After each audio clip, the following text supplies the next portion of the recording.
This is a show for grown-ups. And they say bad words. And they say bad words. Say final warning. Final warning.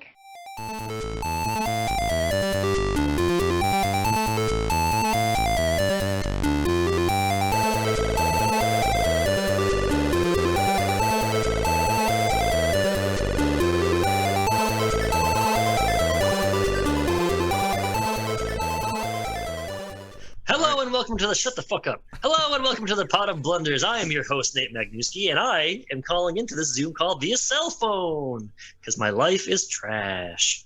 And with me, as always, is my co-host, Richard Sullivan. I'm coming over there tomorrow, and we're going to put Ethernet ports in every room, okay? Every room. Wi-Fi extenders, gadget extenders. The joys of moving into a new house, huh? Yeah, unfortunately, it's where I put my goddamn office, so it's not really helpful. Tell your wife you're taking over the master bedroom, and that's your office now. That's where I recorded, the other day, we recorded our Street Sharks episode. I recorded it from that office. I mean, the bedroom, and it was fine. Well, go do that now. But the issue is my laptop suddenly stopped getting my Wi-Fi, which I can see is on. But whatever. That's not important right now. What's really important right now is our guests, one of whom spoke without being introduced. Naughty, naughty. With us again is Gary Majerus. Heyo. Perfect timing. And Gary, who did you bring along this time? Melanie. Me. Hello. How do we know Melanie Despite didn't my bring direct Cory? orders not to. Well, I mean, he sent me the link to the Zoom meeting, so I think he technically brought me this time. See? Now who's sexist? Richard. What's wrong with being sexy? Nothing, baby. No, sexist, Nigel. Oh. So, Gary, what are we doing tonight, bud? We are discussing Kids on Bikes. That's right.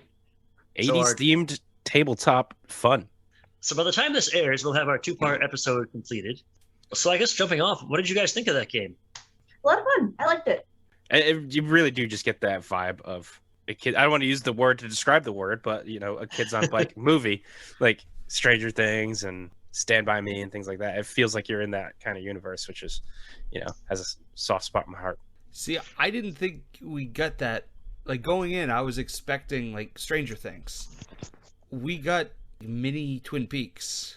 Which is more of like a... Oh, I love Twin Peaks. Which so is that, amazing because Nate's never seen Twin Peaks. Yeah. He crafted this whole, like, Melanie with her cat thing, or her dog thing. I was like, oh man, this is going to be...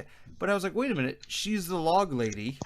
Yeah, like, looking back, I'm like, I feel like I'm a combination of, like, log lady and I was kind of like Nadine. Yeah. Like, Deanna would be Nadine grown up. Like, that would be who Deanna is as an adult. And I'm like, yes, I'm here for it. I love it. Cotton balls for your runners, your drape runners. Yeah. I mean, you've shoveled your way out of the shit, and now you're here. Yeah. You all sound insane to me. Like, completely unhinged. It's like you're speaking twin language, but there's three of you, and I know you're not all from the same mom. Because that'd be a crime for two of you because you're married. Nate, one of these days we will get you to watch the first season. It's on it's either on Netflix or Hulu. It was on Netflix. I don't know if it still is, but we'll It's get you on to watch. Paramount Plus. Who's got Paramount Plus? That's what I'm watching Halo on. Yeah. It's not very good. I'm canceling as soon as Halo's done. So I'm going to say this on air so that we have to do it. I think for all of our patrons, we'll have to do a watch along for episode 1 of Twin Peaks. Yeah. I mean, technically I'm not a patron, but Twin Peaks is like my jam. Well, Well, great maybe you news! should For fork it only over. $1 a month, you too can join. I will donate for $1 a month. $1 a month. Wait, did you say doll hairs? Doll hairs? Yes. I would be on that. I would pay to be on the Twin Peaks watch along. So. I've wanted to watch it for so long, and especially with people on the Discord talking about it. But I'm like, I know we're going to do something for the podcast about it one day. I'm going to get paid for popping my Twin Peaks cherry. But it's funny, like Richard said, you've never seen it, don't really know anything about it, and you like almost perfectly crafted a Twin Peaks episode, Like, or season. So you're saying me and David Lynch? And Stephen Frost, yeah. David Lynch. So they're saying like we're like 3 peas in a pod. We're all brilliant, successful. I would love to celebrities. hang out with David Lynch for an hour. Would you though? I think it'd be scary. What was that thing on Netflix? Was it Tutatabon or whatever? The monkey. Tataban. Oh, what, She was the love of my life. What's it called? What did did Jack do? Yeah, we watched it. We're like, this is only 17 minutes, but I feel like we've been watching this for 3 hours. I've Oh, watched true. that so many times. After this call is over, I'm going to make my in-laws who are over watch that too. Then they'll leave. Perfect. I didn't say it. Last night we watched Bubba Hotep, Nice. and so they've taken the remote away from me. So, but yeah, I don't know how well the system captures the feeling of the kids on bikes genre. I feel like it gets out of its own way, so you can tell the stories you want to tell. But I think there's a reason they have like kids on brooms and kids in space, or teenagers in space, or whatever it's called, because it's the exact same system with little tiny tweaks here and there. So why didn't you introduce the supernatural player? Because I didn't want to read that part of the book because I was in a rush. I was gonna say it's because of Whole Foods, but that's, I mean, spooky. They're about pretty Whole supernatural. Foods. Nah. So in my original plan of the game that I wrote before Richard was like, eat shit, Magnusky, ha ha ha, I had a magic character in there that I was going to roll out. So I did know the rules for it. For this, I was like, you know what, there's enough trying to keep the plates spinning, so this is a semi-cohesive and coherent story. I'm not going to add a magical whatever to it. Are you gonna save that story for later, or can we get some teasers about what would have happened? I want to run it again in a different system. So maybe like a Call of Cthulhu scenario, or monsters and other childish things, that kind of thing. Mm. But there's other systems that I could do with that story, because I like the story a lot. Granted, I like what we came up with. You know, I think we did a fine job crafting that bullshit on the fly. But Corn I mean, it facts. had a beginning, a middle, and an end. it had an end, and that was my favorite part. It was- I remember like listening to the first episode and then thinking about what happened in this, like what's going to be coming up in the second episode, and it just being like a fever dream. Like, did that happen?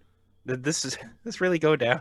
I think the only reason that worked as well as it did is because you all understand collaborative storytelling.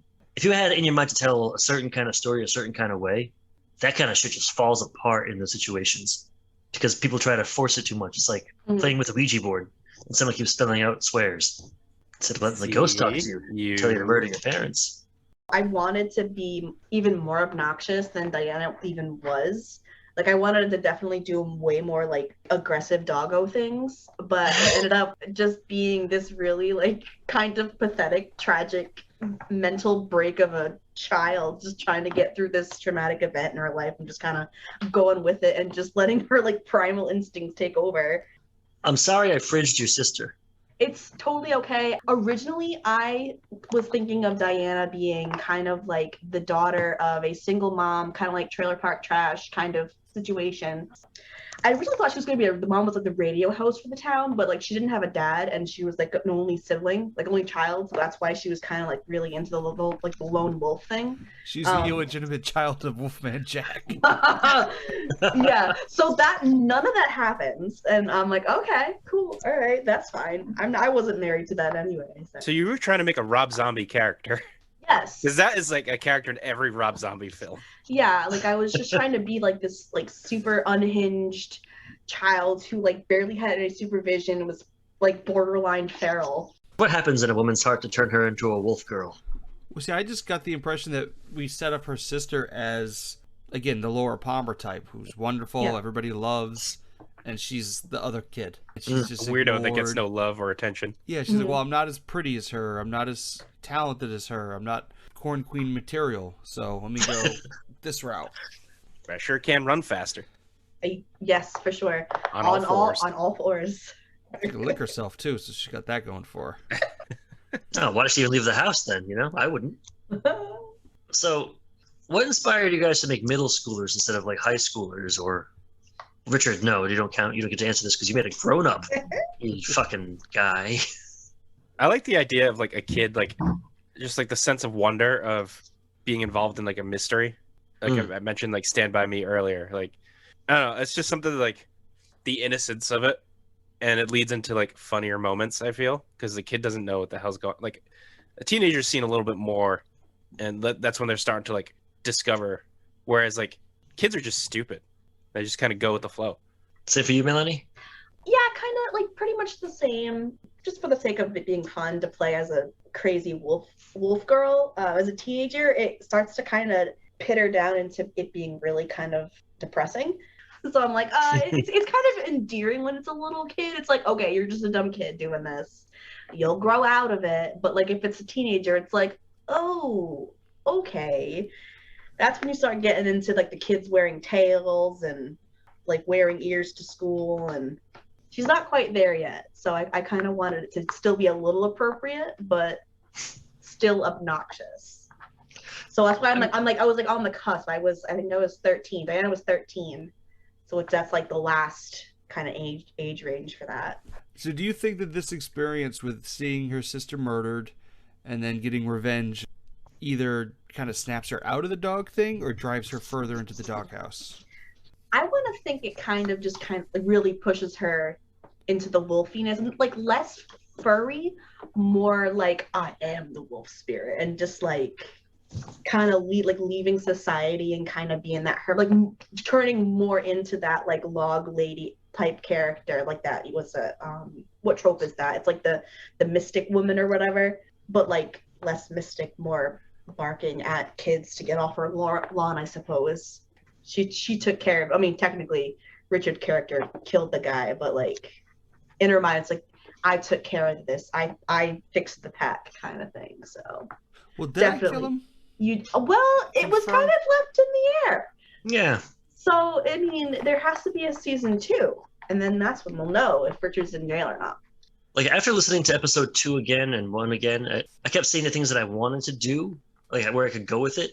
But of course, that's the benefit of hindsight. You can sit there and say, okay, with infinite time, what would I have done differently? What would I have changed? And I like how it came out. I had no complaints really of what it turned out to be. Except I wish we used Danny Mayonnaise's character more. Well, Danny Mayonnaise never even shows up, right? No, just yeah. I forget what it wasn't Patty. It was like Pam Mayonnaise or something like that. I'm pretty sure she had a name, right? A first name. Let's just assume she did. Yeah. It's gonna be Martha Mayonnaise. Why did you say that name? Gotta keep that joke in every episode. Yeah. Warner Brothers sues us for $1.50 every time you make it. So oh, that washes out my Patreon money. Yeah, we're destitute now. So if y'all can step it up a little, it'd be great. Well, if Melanie would just pledge. Yeah, come on, Melanie. Well, I mean, do you want? I'd have to leave and go get my wallet, or we're recording right now. So we'll wait. How about I promise to do it after this episode, and then the I'll magic of editing. No one has to know. No one has to know. Listen, I'm not gonna go all the way across my house to get my wallet, come back, pledge $1. All right. Oh, la-di-da, rich lady. Card, no. Can't touch all the walls of our house in one room. Do that Twin Peaks episode, and then I'll come running, $1 in hand. Tuck it into the little thong strap. I'll do that. There we go. Yeah, that's one thing my new house has an advantage of my old house, is that I live like, I don't know, 10 minutes from a strip club now. So Hey. if y'all get bored on some Tuesday afternoon, we can go see the A Squad. I think I know which one. Get it some is. legs and I eggs. won't say it, so that way they can't locate you on the Yeah, internet. don't dox me by my strip club locality. Has anyone here ever gone to a strip club? No. Yes. Yeah, I've been to but one. I was working, so it doesn't count. I've never been to one. It's It weird. seems like wicked sad. Yeah. Or you have a was- really I was- funny strip club story. It actually that's involves actually- David Lynch. That's actually Twin Peaks related, like David Lynch related. It's what a coincidence. So it was for a bachelor party that I went, and so I was hammered by the time we got there. And the girl, was like doing her thing, and drunk me was just like, "So what do you do other than stripping? Like, what do you do for fun?" And then her like broken English, she's like from South America or something. She was like, "I love film." I was like, "Oh, okay. What's your favorite movie? Like, what kind of movies do you like?" And I shit you not, she said she fucking loves David Lynch movies. And she was like, "I love Mulholland Drive." And I was just like, wow, you just dropped a Mulholland Drive on a strip club at 1 a.m. And that's how a 6 becomes an 8. Right? So what do you think of the hallmarks of a Twin Peaks-esque show? Like, what was it about our episodes that felt Twin Peaksy to you? Because I'm still not entirely sure. Besides, like, it was a murdered girl. I know that. In a small town. like- Girl, quirky side characters. Just the absurdity of it, that like not quite like a train wreck. It's just like, where is this going? Like this, it's what's the quote? It's like, this is gonna take us to a place most wonderful and strange. Mm-hmm. And that's definitely, there was definitely wonderful and strange what happened in our little story. And just like quirky characters for sure, like very strange subplots. Like we have the Whole Foods thing, and then the what was it, psychedelic corn or whatever. There's a whole like drug plot in Twin Peaks too. Yeah. Well, to me, it's the same as Blue Velvet, where the opening shot is this, it's blue, it's white picket fences and flowers, and it's like a very 50s idealistic town. And then the next shot, it just goes under the dirt, and you see all the worms, and it's such a blatant metaphor for the darkness that's really going on, like underneath the Norman Rockwell picture. So I think that's the core of Twin Peaks. So when we introduce this small town, well, we know there's murder, there's drugs, corruption, but everyone always has the smiling face, like nothing's going wrong. Right. It's like, oh, we're just in happy little suburbia kind of thing, small town. And then Cory comes in with Sheriff Bobby Briggs. Who's literally a character in freaking Twin Peaks. Richard, what's your favorite beer? Pabst Blue Ribbon, motherfucker. Heineken, fuck that shit. Sorry, Nick, go ahead. I don't know what's going on. You've never seen Blue Velvet? No. Dennis Hopper is like, he wants some fuck. Dennis Hopper is like the bad guy, and he's just absolutely unhinged. It's Dennis Hopper just huffing nitrous gas. Yeah. All right, I gotta find this now streaming somewhere.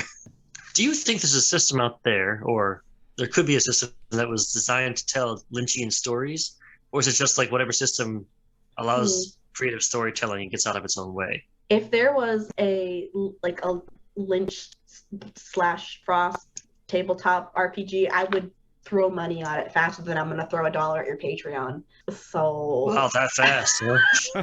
No, like I would buy it. I would buy it in an instant. But I mean, like, it's because it tells such like Americana stories, like the white picket fence. You can kind of like plant that in any type of like system, really, and you can tell like Lynch-esque stories like pretty much anywhere. I feel like systems that let you put some weird eerie shit going on in the background, there's something's going on here and I'm not quite sure, but then it like leads to nothing. It just goes away. Is there a system where we can sweep a bar room for like 18 minutes? Oh my god.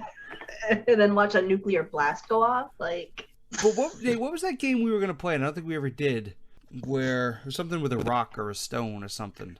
Oh, Raunchy Pappies, yeah. No, it never happened.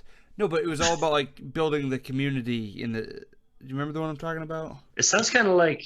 Oh, it's not Dialect. We were gonna play it before we did D&D last year, and I can't remember. But it was all about like. Penny Lantern's Stone Top. Stone Top. Wasn't that all about like a community and like building relationships? It was like a Bronze Age community, and you guys are leaders in the community, and so like. In addition to just going out and killing things and trying to make contact with things and what have you, you have to succeed at your shit to be able to keep your community strong and going. So yeah, but it was like Bronze Age, so you have to have like Bronze Age David Lynch. Now that'd be a world I want to visit. oh my god. So one of our patrons, Mr. Ray, has a game called Cults and Cul-de-Sacs, or Cul-de-Sac, whatever the plural for cul-de-sac is. And that always struck me, like, just from my limited knowledge of David Lynch, like a very possible way of telling his shit. Because it's supposed to be very much, you can either play as the person trying to resist the cult in the cul-de-sac, or as the cultist trying to lure your like neighbor very subtly into joining your cult. That feels pretty heavily Lynchian. Like that could kind of work, yeah. Because a lot of his stories are like good versus evil kind of thing, but like it's not good versus evil until like the very end, and it's just like, oh, surprise! This was actually about the duality of man. It's like, oh, okay. And the evil is just a floating bowling ball. Yeah. What the fuck? Is that a reference to something, or are you just like on high? No. Like, Nope, that's a thing. Okay. All right. I'm sorry I asked. So Twin Peaks: The Return came back, what was it, 25 years later? Yeah. There's 17 episodes? You get to like episode 16 and you're like, I don't know how they're going to fucking wrap this up. Like there's nothing has happened, And they didn't. and then it just kind of ends. Nice. You're like, wow, sweet. Thanks, David Lynch. Well, and like half the cast is dead, so like That too. they had to turn David Bowie into a giant teapot, Yep. and everyone else is just like a floating head. Here's the thing, like I can't tell if you're making this up to fuck with me. Nate, I Swear to God. 100% promise you we are not making anything up. Like, this is not like veiled metaphors. This is exactly what happens in David Lynch media. Like, it's you can't make this stuff up. That's why it's so like it's so fun, you know? And he Just got a keep it, like- paycheck from Showtime to do that. He did. Like they let him put that on the air. I feel like it could be like, oh, remember the episode where the dog was in the kitchen and they walked in and it was baking pie, and then it turned around and it was making a pizza instead? And I'd be like, yeah, that makes sense. With everything else you've said, that's probably in there somewhere too. How would I know? That would be stupid, Nate. But let's Ever get see off a guy Lynch's... crawl out of an electrical socket? Yeah. That happened. Yeah. Um, Someone turns into a door handle on a nightstand. Oh, A door handle? Yeah, that happens as she was the well. worst. Dougie got 2 rides. Dougie. New shoes. I was sad when Dougie left. Dougie Jones. I was Mr. so Jack mad Potts. at Dougie Jones. I was like, "Get out, Coop. What the hell?" And then like 3 episodes in, I'm like, "This is my I fucking favorite love him. character ever." Somehow he's married to Naomi Watts. All right, let's get off Lynch's dick for a minute. Yeah. Let's talk about the genre itself. Kids on bikes. What is the quintessential kid on bike movie for you, Corey? Does the Lost Boys count? I was just gonna say Lost Boys. I'll accept it. Yeah, I think it's the Lost Boys is really Lost good. Boys, like to me, is just like a perfect movie because it has, you know, the fun, quirky bits. It has the comedy, has the serious stuff, has the romance, has fucking vampires. It has like that kids on bikes section of it, you know, with the 2, well, the younger brother and the 2 comic book store guys. The Frog Brothers. Tried it. Yeah, the Frog Brothers. They're trying to hunt down the vampires. Then you have Michael trying to find himself, and they're all like teenagers, right? Like He I'd has say a like the motorcycle. vampires, like maybe late, like 18 or so. Yeah. He's trying to find his way in this new town, and he just happens to join up with some vampires and tries to fit in because the girl there is really hot. Yeah. And then it has the best music scene of all time with "Sexy Sax Man," but Really good it just soundtrack. hits everything, Yeah. you know. Melanie, same question. Well, since Corey stole my answer, like what I immediately think of is E.T. because it just has that, I don't know, nostalgia to it and just like that childhood whimsy, which is always, you know, really heartwarming and fun. If you want to cry, I would definitely say My Girl, which I think I brought it up in the episode, I think. Nope. we don't talk about My Girl. It's just like I've always kind of viewed the kids on bike stuff, I mean, with the exception of like It or something like that. Like even Stranger Things has like these really, like at its core, it's a story about like friendship, not really about like, you know, the supernatural or whatever. It's just a story about these kids who are, you know, just trying to make sense of the situation around them while, you know, trying to keep their friendships intact and making human connections with people. Like E.T. is like little kid finds an extraterrestrial like in his backyard and he's just like, oh, this is my new friend, like I have to help my friend out. It's so like sweet and just nice and just a fun watch.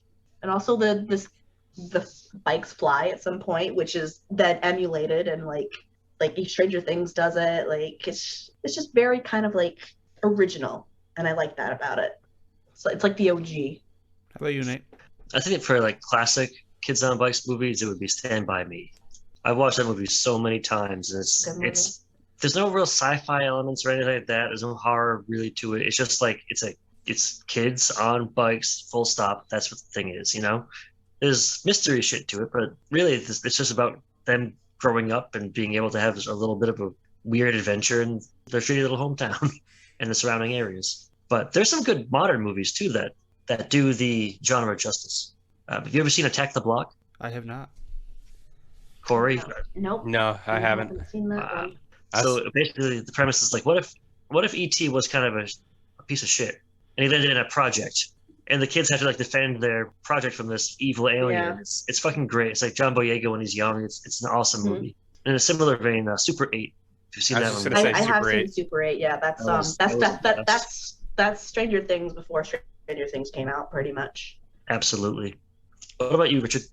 Well, I was going to say Stand By Me, but then I'll pivot and go with Monster Squad. Might not be the best example, but it's one of my all-time favorites, and it's kids of all ages. The 16-year-old cool kid wants to hang out with them for some weird reason. There's a Frankenstein's monster that becomes like the team mascot and their best friend. It probably has the best cinematic Dracula in it, and it's one of those movies I saw as a kid that just was like, I shouldn't be watching this, but this is awesome. So what does a game have to have in it? How dare you speak? I'm sorry. Oh, go ahead, Melanie. I was going to say, I thought no one picked The Goonies. The Goonies is fun. It is a fun movie. Again, about friendship. Yeah. Yeah. I would also throw out The Sandlot in there. I watched that movie a ton as a kid, and that's where my character basically came from. Basically, all the kids melded into one. Mm-hmm. Nate and I knew your character in real life. Did you really? The type? Yes.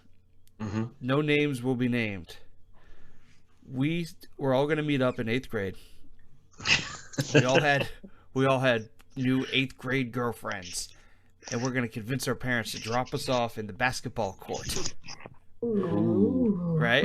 Because our parents are dumb, man. They think we're just all going to play basketball. But as soon as the cars pull away, we're going to split off, and you take that cornfield, and you take the dugout behind the school, and we were all just going to have like a 3-hour make-out session. It's going to be great, right? So we get there. Everything's going to plan. Cars leave, and we start splitting off. And this, we'll call him Teddy. We're splitting off. Guys, where'd you going? What do you mean? We're going to go with the gals and go like swap spit, man. He's like, I thought we were friends. I thought we were going to play some basketball. And like, that's Teddy, right? Yeah. Like, oh, definitely. Yeah. Just innocent, dumb Teddy. Like, I just wanted to play some ball, man. Like, it's kind of like the comic relief kid almost, I feel. and meanwhile, Yes. this kid's poor girlfriend was like, you don't want to make out with me? Now, that was 22 years ago, roughly, this summer, right? I can still see that girl's face Oh. in my head. Just Oh, no. complete bewilderment. And being like, why? Like, what is wrong with this boy? Rest in peace, man. Rest in peace. According to this list that I looked up on the Google machine, basically kids on bike movies, it says Rad is also a kids on bike movie. There are Kid lots of on a bikes in that. bike, but Karate Kid is technically a kids on bike movie. yeah. He gets chased by him, yeah. Jumanji. Pee-wee's Big Adventures on here. I This is don't a shitty list. know if that Yeah, like- qualifies. This is like Um, very literal guys on bicycles. Yeah. Sons like- of Anarchy is a kids on bikes movie. Like, fuck Napoleon off. Dynamite's on here, which is like, I guess you could argue like a modern-ish kids on bike. No. But Die Those Hard with a suck. Vengeance is on here, so I don't know how much I trust this I mean, it's a great movie, but list. I don't even remember there being a bike in that movie. And then Donnie Darko's on here as well, which I guess you could like at the super dark kids on bike movie. it's debatable. That I one, think Donnie rides a bike at some point. I don't know. Throw that list out. I Yeah. know. That's a bad list. Then I get to thinking about like the kids' sports movies besides the Sandlot. Like Sandlot is a quintessential kids on bikes thing, but then you have Mighty Ducks. What's the other ones? Angels in the Outfield. Rookie Year, Oh, the Bad News Bears. Bad News Bears. Uh, Exactly. I don't know Little anything Giants. about sports. They Little just don't Giants? feel like kids on bike. Yeah, Little Giants. Thank you. They don't feel like kids on bikes movies exactly to me. Like they feature kids at that Yeah. age, but they're not centered on like the traveling part and like the exploration part and There's the no adventure. risk. There's no risk to it. Yeah, it's very safe. Honestly, It is a pretty fantastic kids on bike. Yeah. Oh yeah, for sure. It is absolutely. I'm actually reading a kids on bike book now that I think about it. It's called Clown in a Cornfield, where it's this small hodunk town and there's like this mascot that's a clown and like there's some mystery gonna go on with it, but like the town's on like downswing and there's a quarry scene. There's always like a quarry with like a giant pool of water that kids play in. You jump off to test your might. So, what kind of rules do you think, or systems do you think, should be in a game where it focuses on telling kids on bike stories? Like, do you feel the game Kids on Bikes did it justice? It's definitely more of like a heavy on the role play part of it. Because like if you watch any of those movies, there's really not a whole lot of combat or whatnot going on besides Richard, judo chopping me in the neck. But like there was a lot of like reading through the rules, a lot about combat and stuff, and like how to like use your skills and whatnot. But we really didn't have much combat. We definitely did a lot more like just back and forth and playing off each other. So I would say something that's just like definitely more geared towards like the talky bits rather than just like the roll to win kind of games. Like it feels like it has a lot going on, but it doesn't feel like it necessarily needs to be there. I like that you'd ask a question depending on what we rolled would be like the severity of our answer as far as building the relationships. Like, oh, do you like her? Yes or no? I like no. Roll, and then you'd ask a specific question. Why? And I liked building up the backstory with like, me covering for Teddy when he broke the principal's window, or you know what I mean? Like I liked establishing all the backstory. Mm-hmm. And that really works because it's about these three characters that would typically want nothing to do with each other because one's a dog lady and one's a grown-ass man. But it made sense in how they all come together. I feel like in a Kids on Bikes scenario, it's always like the unexpected friendships too that show up, and which we pretty much nailed. I feel with the janitor and the wolf girl and Teddy, who would really not be friends in any situation ever, but they still came together and like worked together, like you would see like in Stranger Things, for example, with Steve Harrington being friends with all the nerdy kids. Yeah, I think like for our scenario, it was definitely more like role play heavy. But I mean, I guess like I could see in like a more like established type of campaign, like it would probably depend on like the kind of characters that like you're playing as. Like if you're playing as like a brute, you're really not gonna be talking much. Like you're just gonna talk with your fists rather than using your brain. Well, luckily my character had brains from his advanced science degrees. You had a master's? I had a master's in science. Of the sweet science, because I could also judo chop a bunch of little kids. That might have been one of my favorite bits. Was just like, master of science. Well, I think we established later that he's into like corn science, like ethanol. Yeah. He starts like doing chemistry and shit. You're a master's of forensics with a minor in corn science. I thought it was the other way around. I thought I minored in forensics. Maybe that makes a lot of sense. Yeah, that's why I couldn't. Maybe you found a job here. I don't know. Like, what you came to the town looking for a job, and you're like, wait, there's no jobs in corn science. And if I can't make it in Iowa, I can't make it anywhere. Well, that's what I'm doing on the side. It's my side thing. Yeah. The janitorial thing is just to it was so I could see what's her face more. To put corn on your table? No, what's the lady that's dead? No one knows. Alice. Corn Queen. Alice. That's so I could see Alice more. Yeah. But you guys broke up. Yeah, but we weren't when we were together. No, when he was 22 and she was 16, it was totally cool. Right. They were together, and it wasn't all off-putting or fucking strange. Just your mild-mannered corn scientist pedophile turned janitor and a corn queen. They bonded over their shared love of corn. And I think you'll find in that a kernel of truth. Too many corn puns. I know, I think we used them all up. Yes. So for me, for the system, I think the star of it is the character creation and the character bonds. But all the background stuff was amazing. It worked perfectly. The system itself, it was just kind of shallow. It felt shallow to me. I wish there was more emphasis on the bikes.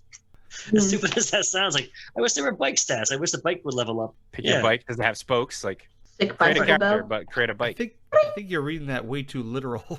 No, I want like banana seat gives you like -2 cool points and +2 comfort. You get tassels in your handlebars. It's +2 charisma. It's awesome. Do you have a basket? Oh, you gotta have the basket. +2 carrying You could capacity. you could hold more stuff. I mean, there was a whole backpack mechanic, like what you could put in your backpack. Why Do we not? even use that? No, I No, had 'cause it was shit one in my shot. backpack. I had stuff in there, bro. I had used shit. I had Big League Chew and sunflower seeds. Melanie had like Nice call. kibble and like a flea collar. I had like half chewed chocolate bars. I had a book, and then I had a metal dog, like one of those metal like old school choke collars that I was going to use as a weapon if need be, but it never came up. No, But I had it. Why did you have chocolate bars? They're lethal to a dog. Listen, I'm still a human girl and a girl loves her chocolate, so they're half eaten. Okay, I didn't eat the whole thing. It probably gave me the shits, and I stopped. Bitches, right? So getting away from kids on bikes for a bit. So what is it now? 2 weeks ago, 3 weeks ago, we were all at PAX East together. Yay! In Bostonia. Yeah, in fair Boston town, St. Botolph's town, as they called it back in the day. How'd you guys like it? Did you have a good time? It was fun. It was a lot different than what it normally It feels like it was a test year to see Yeah. For sure. like they didn't have all like the big vendors they usually do. Like there was no like Microsoft, Sony, Nintendo, Bethesda, like the big game companies you usually see on the floor weren't there. Yeah.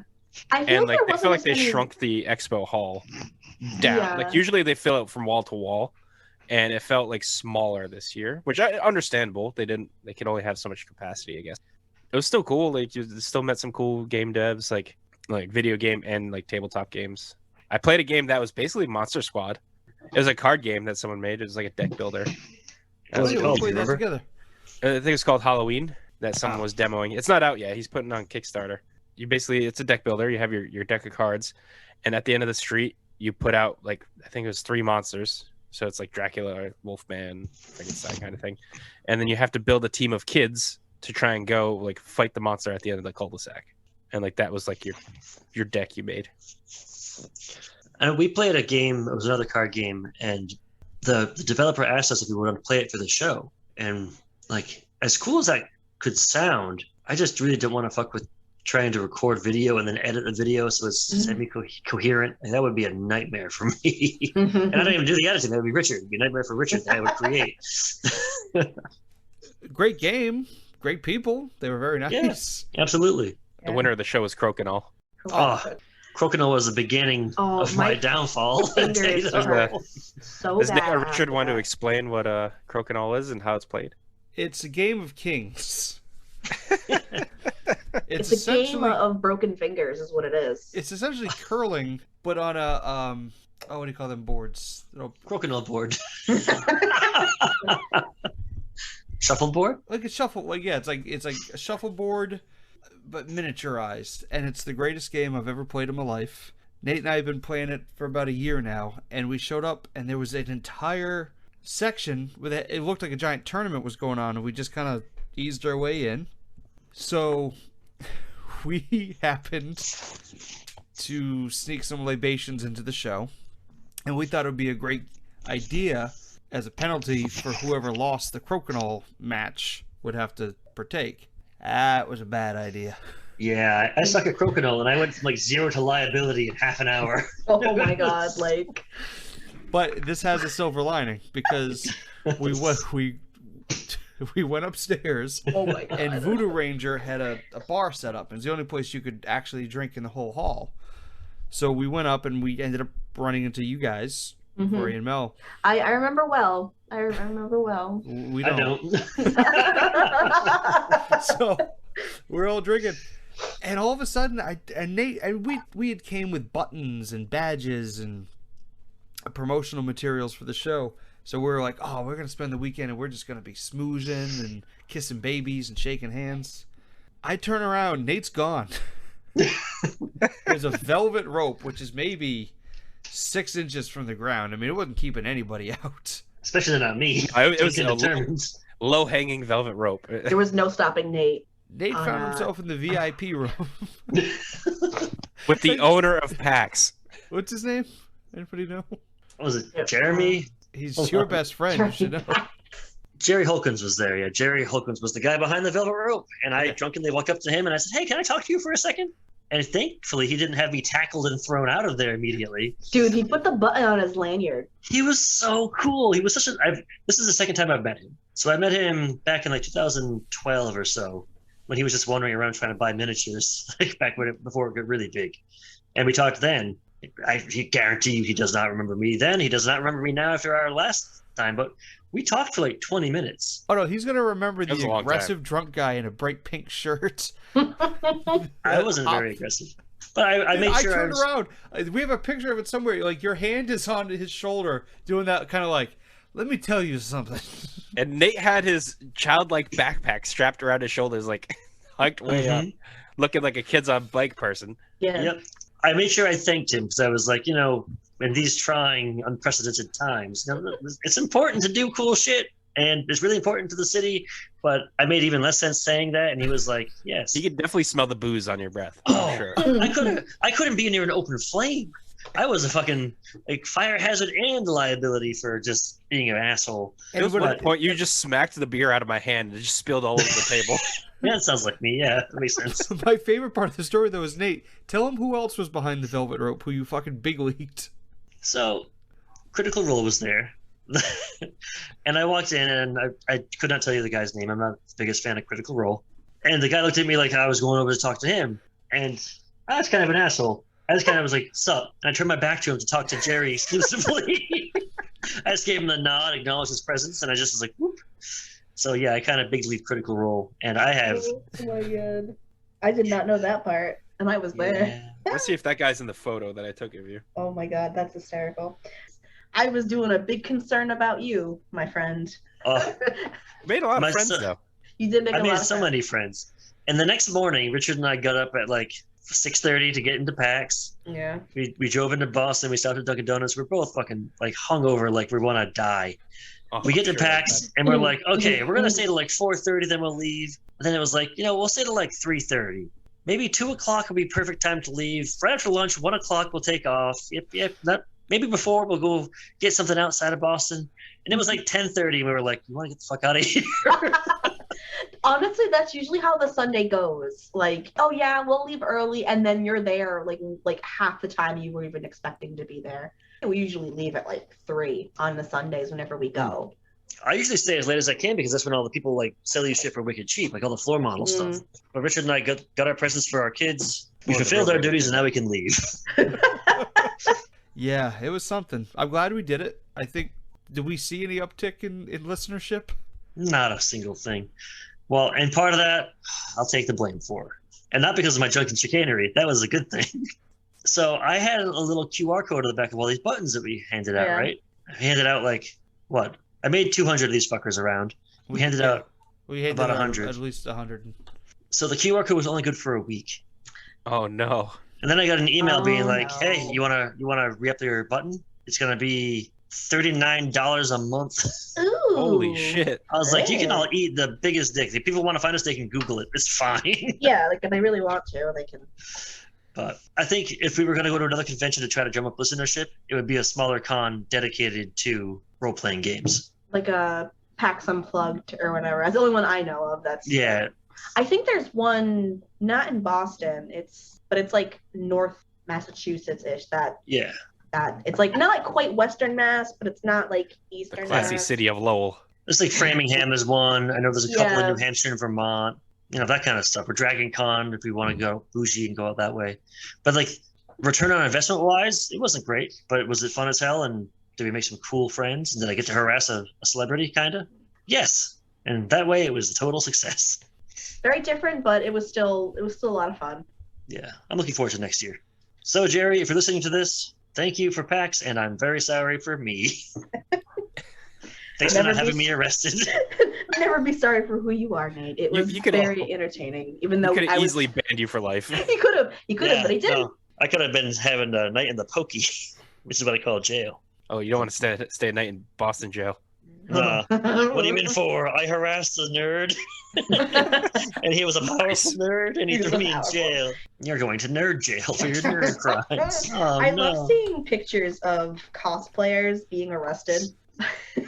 Let Sephiroth go. He Like didn't do it's- anything wrong. Like it's just Goku being pushed into the back of a squad car, or like Elsa from Frozen's getting arrested. It's just amazing. I love it so much. All right. Well, thank you, Cory and Melanie. Thanks for coming on, and we'll have you back on, I'm sure, very soon to do all kinds of other nonsense. And take it away past me and do your normal ending spiel. If you like to write the is, you can Exactly. go on to the. You can kiss my grits. Kiss my grits. Who said Kiss my that? grits. Is that Rhoda? Probably. Sounds like a roadism. All right. I'm leaving. I'm tired of being on my phone in my hot office. This is terrible. If you want to support the Pot of Blunders, please consider heading to our Patreon page. patreon.com/potofblunders, all one word. We've got membership levels ranging from $1 to $10 a month, which will get you access to things like our Discord, exclusive episodes of Jumping the Street Sharks, as well as a variety of other perks. You can also support the show and help us bring more attention to amazing indie authors by leaving a review on Apple Podcasts. We really appreciate any help you can give. We love hearing from you. You can always find us on Twitter at potofblunders, and you can also reach us via email at potofblunders@gmail.com. Want more reviews, interviews, actual plays? Head to potofblunders.com and learn about even more amazing indie games. Thanks for listening. For the Pot of Blunders, I'm Nate Magnuski, and as always, may all your Ds be 12s.